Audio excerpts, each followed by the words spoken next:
Character building. The result of lacks of grace is short-sighted. Ang resulta ng kawalan ng biyaya ay maikli ang paningin. Sabi po dito sa 2 Peter chapter 1 verse 9.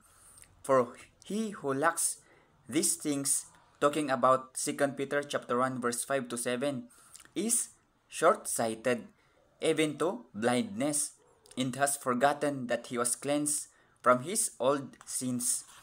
Binibigyan din po ni Apostle Peter that all believers who fail to grow in their faith and fail in the Christian virtues listed in the verses 2 Peter chapter 1 verse 5 to 7 ay nagiging spiritual na bulag, or they became spiritually blinded, na nakalimutan na nila na ang kanilang mga nakaraang kasalanan ay nalinisan.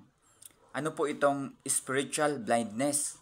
Itong pagkabulag po ay hindi isang physical na kawalan ng kakayahang makakita, ngunit isang spiritual na kawalan ng kakayahan na maunawaan ang katotohanan ng pagpapatawad at righteousness kay Jesus Christ. Ibig sabihin po na alam na po natin na napatawad na po tayo at nalinisan na tayo, pero namumuhay pa rin po tayo sa makamundong bagay na parang nagbubulag-bulagan po tayo. Kailangan po nating malaman that a key to living a righteous life is being forgiveness conscious.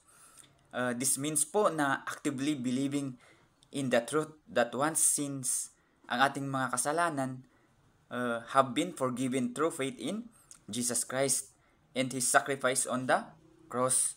Ang resulta po nito, pag nalaman natin, ay right living o tamang pamumuhay. Ang tamang pamumuhay po ay hindi pangunahing nakakamit sa pamamagitan ng sarili nating pagsisikap o pagsusumikap na maabot ang pamantayan ng ating righteousness. Sa halip po ay isang natural outflow of believing in the forgiveness of our sins at pagiging nakaangkla or being anchored in Christ's grace.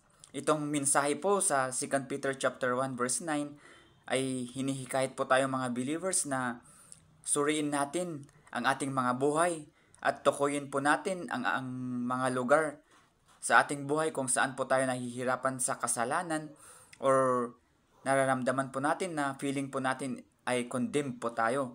Kung hindi po tayo nakakaranas ng matagumpay na pamumuhay, dapat po nating suriin ang ating pinapaniwalaan sa lugar ng ating mga buhay at aminin po natin or i-confess po natin ang ating righteousness through Jesus Christ.